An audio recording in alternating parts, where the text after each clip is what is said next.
Oh, so my name is Kennedy Odhiambo, and I'm the director of Imarika Youth, and I'm also the co-founder here at Imarika Youth.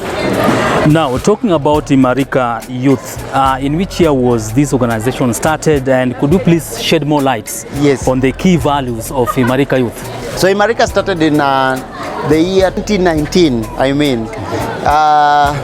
we started, and then immediately we were shut down, basically with COVID. So the Imarika main or primary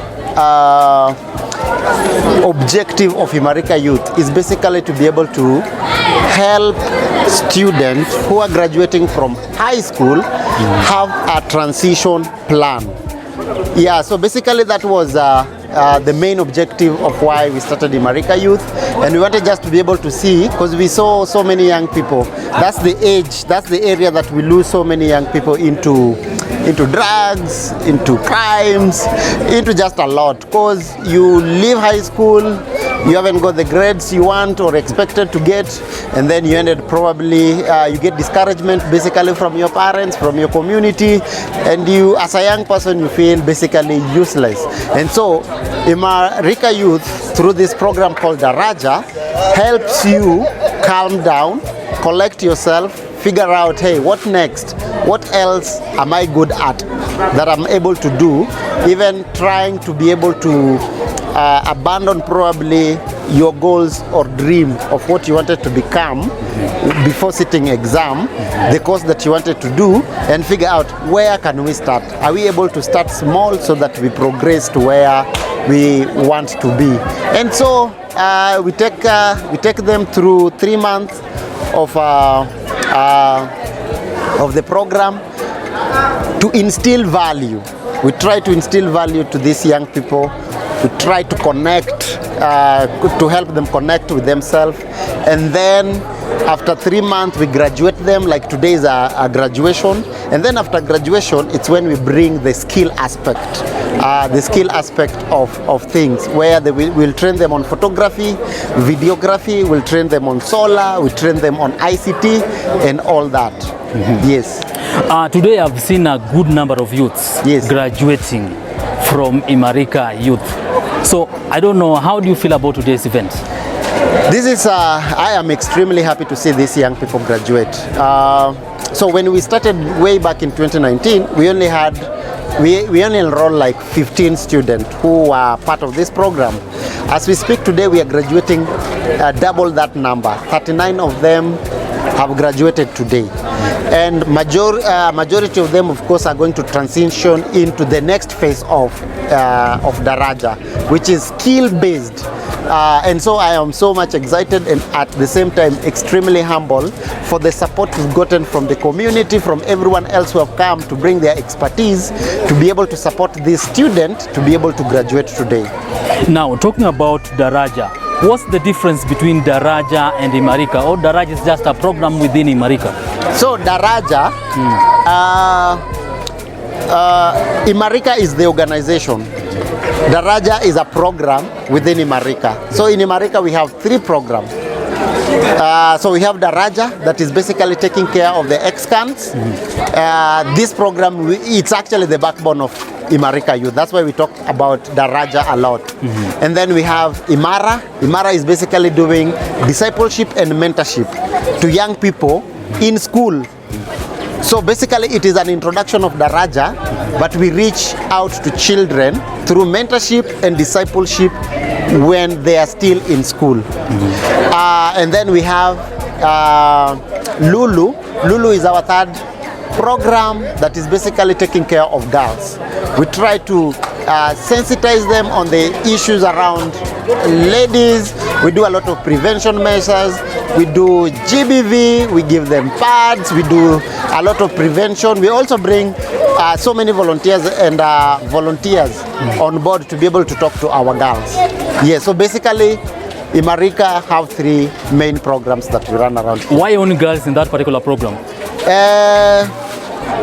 In that particular program, why only girls? Yes. Because girls have some special needs.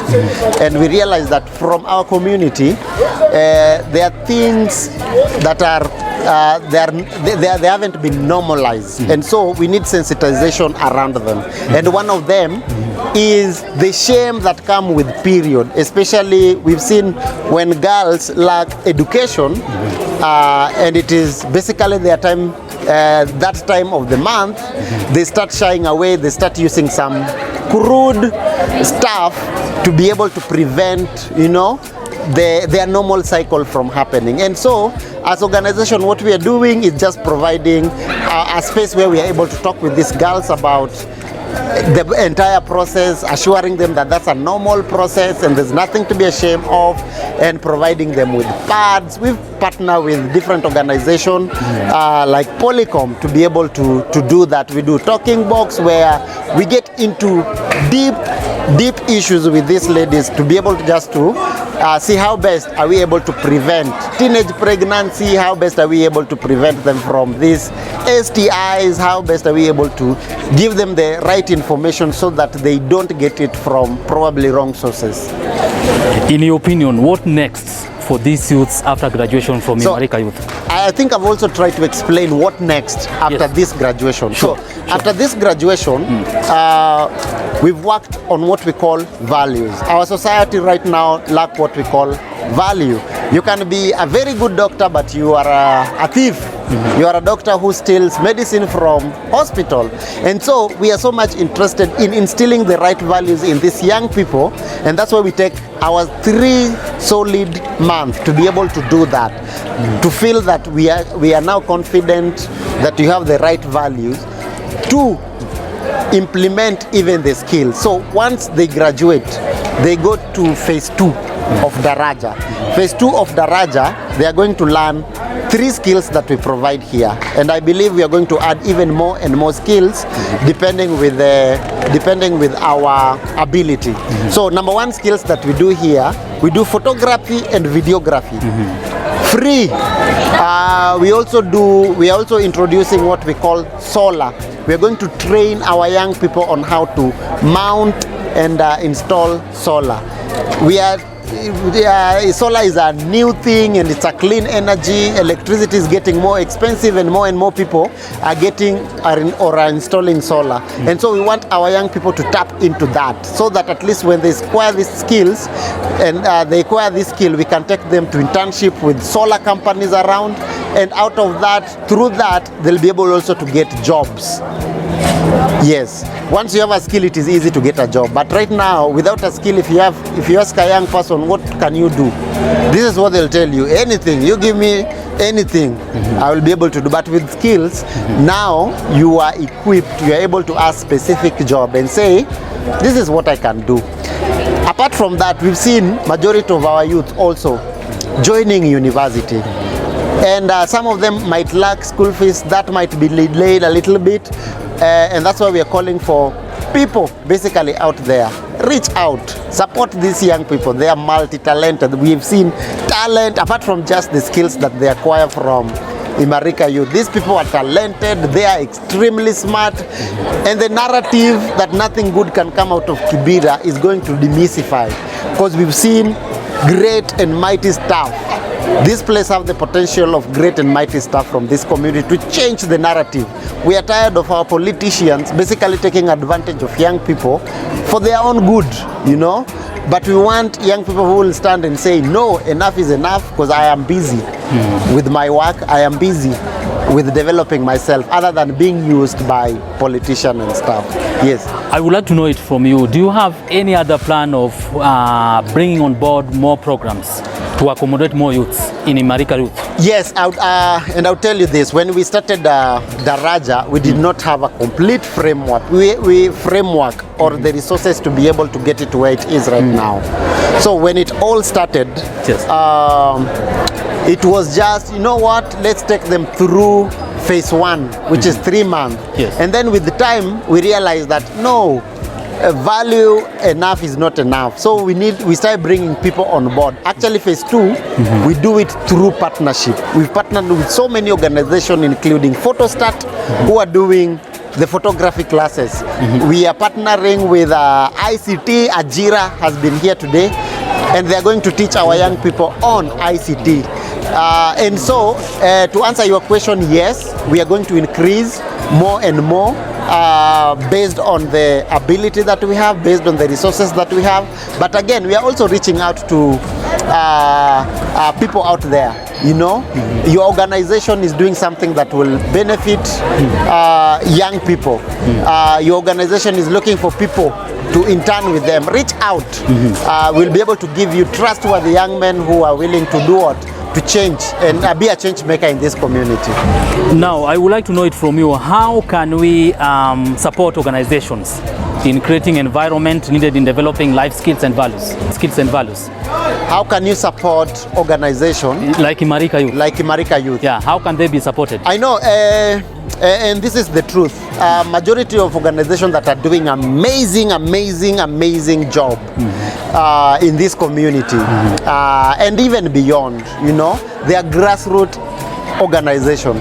It is extremely hard even to get approval of a grant to be able to transform the life of young people, you know, because funding organizations are looking for well-organized, big organization to be able to do what?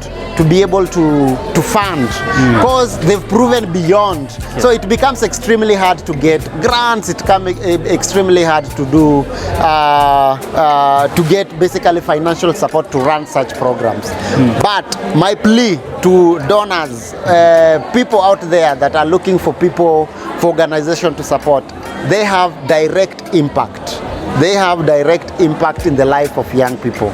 We've seen so many testimony. We've had so many testimony from the parents of these children, from these children themselves, from the community leaders that we've invited, that truly their life has been transformed. And so my encouragement to you, do not look down for grassroots organizations.